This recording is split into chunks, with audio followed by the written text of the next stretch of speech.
Ask any child to list the foods that they love to eat. The answers are always the same. Cheeseburgers, macaroni pie, macaroni and cheese, and basically chips and chicken. Pie, chips, and chicken. My favorite food is pizza. Macaroni pie.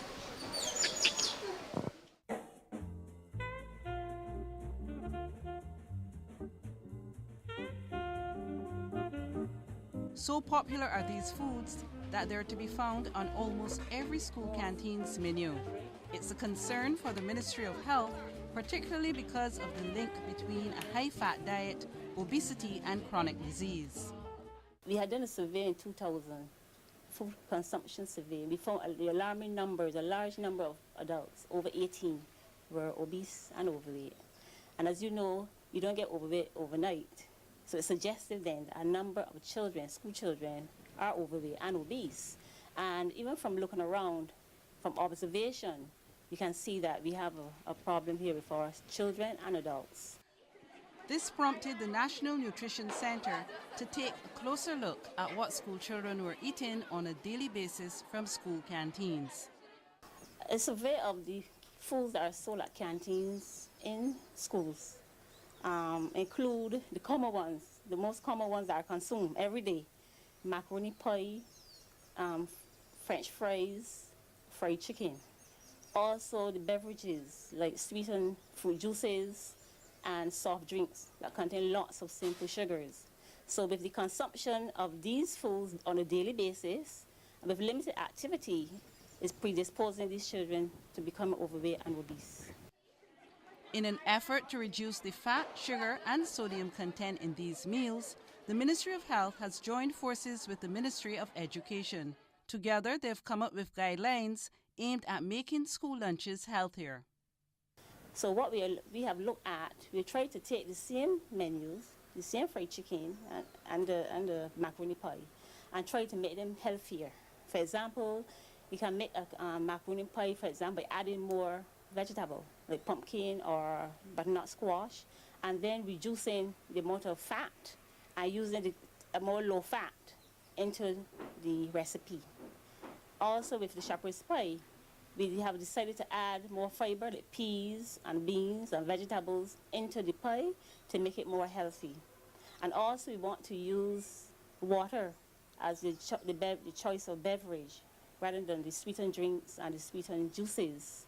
And as well to introduce the dairy milk, low-fat milk, and the low-fat milk products, like yogurt, into the menu. We've held a number of workshops to educate the vendors about the importance and the rationale behind the guidelines. We don't want them to think that we want to stop them from making a profit or give them extra work. And so far, the benefits have been tremendous. They are very positive. The ministry is trying to bring about change through education and sensitization. Teachers have to come on board, parents have to come on board, the school board, everyone plays a key role. From the children's point of view, we have to let them know that if they eat healthy, they will live a better quality of life, they will be less sick, and in the long run, they won't be hospitalized and have all the burdens of being ill.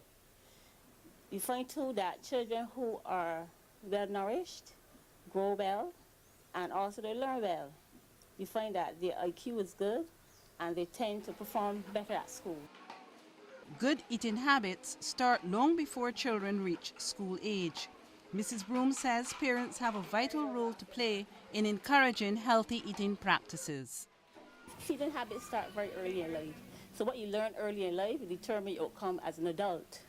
And we have not only to look at the feeding of school children, but we have to go way back from the beginning and look at the ways in which mothers feed children, how many mothers breastfeed, because breastfeeding, for those children who are breastfed, it tends to help control and prevent the early onset of diabetes and also hypertension. And what we feed our children in terms of what we call weaning foods or complementary foods, the foods that we give them along with breast milk, is very important as well. Because if you add lots of sugar and salt to those foods, children acquire a taste for them early, and it's continued into their adult life. One school which is embracing the challenge of encouraging children to eat healthy is Hillaby Turner's Hall Primary. At our school, we have a breakfast program because we want to make sure that those children who don't have breakfast before they leave from our mornings, that they are fed the right type of nutrition so that they're able to function effectively throughout the day. As you will know, many people say that snacks, especially the unhealthy ones, sometimes the children become very, very active and they're not able to sit and focus, they're not able to concentrate.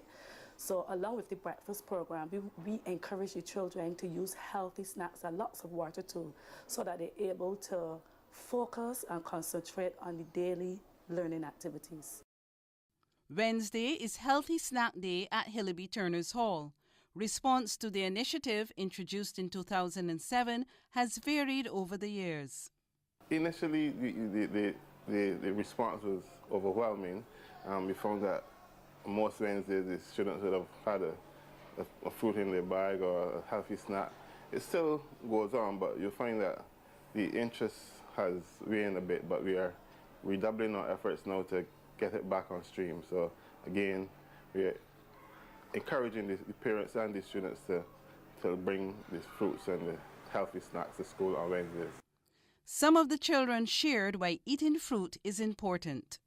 Fruits are good for you because they contain vitamin C and antioxidants, which help to clean out the cancer cells. It is important to eat fruits because they help to clean our skin from diseases. I think it is important to eat fruits because they are healthy for you and they are delicious. Canteen operator at Springer Memorial School, Hetty Blackman, welcomes the initiative to promote healthy eating, but says it takes some effort to persuade her young customers to change their habits. It's a good thing. It's a good thing because as children, you don't need all of that fat and so on in the system. But at the same time, for us to tell the children it's good for you and you're not supposed to have so much salt on your chips, they don't seem to understand that. So what the government might try to do to introduce this less salt and so on is good. We find that children come here, although the chips might already have salt on it. I would like some extra salt. No, you can't. I'm not giving you any more salt. It has enough on it. Some of them upset, but that's it. Vegetables are another hard sell for the canteen operator, but she perseveres. They just want the plain food, the pie and the chicken and the chips. But for them to take the veg on their own, I would say to them, well, would you like some toast with these chips? They say, I want it. No, I don't need, but you need to eat it. But we do it at a side. And we put the lasagna, and you have toast. You also have veg. That comes with the food. And, you say to them, no, I'm putting this here. I don't want to see it in the garbage can. I want you to eat it. She says she and her staff are always trying new ways to make their menu healthier. Where the salt is concerned, our cooks, they try to make sure that it's tasty, yes, but we try to use a lot of herbs, natural herbs, to bring out the flavor in the food so that you won't have to be using a lot of artificial stuff. At the St. Michael's School, canteen operator Shenel Baptiste recites the now familiar list of students' favorites on the menu. Mostly chicken and chips, nuggets and chips. Chips by itself, chips and ketchup is a big seller, and rotis. She attended the workshop hosted by the National Nutrition Center to introduce the Nutritional Guidelines to canteen operators. As a result, she made some changes. Since then, we had changed from fried chicken to baked chicken. We had introduced whole wheat bread as opposed to the white bread. We don't carry fuzzies here. It's only power A's, juices, or mixed juice, bottled water. We tend to sell 7 cases of bottled water a week. Her greatest challenge came when she tried to eliminate French fries from the menu one day a week. Mr. Perkins had asked me also to introduce one day with no phrase. We had tried that. That didn't go well. Because they had notice from the Monday, and he asked me to do it the Thursday, they brought what with their lunch actually. The introduction of fruit on the menu has also met with mixed response. Fruit is not a big seller. They try to do the banana and the apple that you see there, but somehow they seem to only like bananas. They don't use the apple. And the banana will sell before the day ends. Mrs. Broome says that the goal of the National Nutrition Center is to get children to make wiser and healthier choices in their daily diet. If children will drink more water on a daily basis, or if they're hungry as a snack, go and grab a fruit rather than a pack of salty chips, then they're making wiser choices, healthier choices. And it's a matter we want to, starve them or start from eating the things that they like. But what we are saying, look, we have to cut back on the salt, the sugar, and the fat, because if you don't do that at this point in time, it will predispose you to further problems later on in life.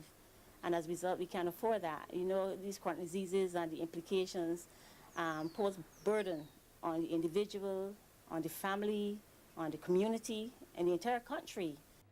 And the campaign is targeted not only at the canteen operators, but at parents who pack lunch boxes every day. Because one of the problems that we have is that children do not eat enough vegetables and the fruits. So if the parents can try to ensure that the children put a fruit or fruit cup in their lunch boxes and use some vegetables, try to include carrot, things like lettuce, cucumber, tomatoes, any vegetables that you have as well. But parents have to be innovative. They have to put the vegetables in such a way that, for example, you can make it into the dish itself or into a sandwich. And as a result, then you've tried to encourage children to eat it. If parents can utilize any local fruits that they have and make their own drink, it's even better. You can give the children water, as they say, or unsweetened fruit juices, or even give them the low-fat milk, fat-free, low-fat skim milk, if possible can. Or they can even make smoothies, utilizing the same yogurt, the same low-fat milk as well, along with some fruit. So you have to be innovative, and as a result, then you have to encourage your children to consume the foods that are good for them. While the nutritional guidelines are so far just that, guidelines, she does not rule out the possibility that they could become mandatory. At this point in time, we're trying to train, to sensitize, to educate parents, children, the school, the teachers. And then all of them come on board, then eventually we'll get things going. But we might have still to start looking at set policies where we say no serving of unhealthy foods in schools. Because children always find a way around it. So as a result, then we have, it's a slow process, but with hard work, and gradual persuasion, everybody will come on board, and eventually we should see the results in time to come. In our next program, we'll take a look at the consequences of children's unhealthy eating practices and discuss the importance of physical education on the school curriculum.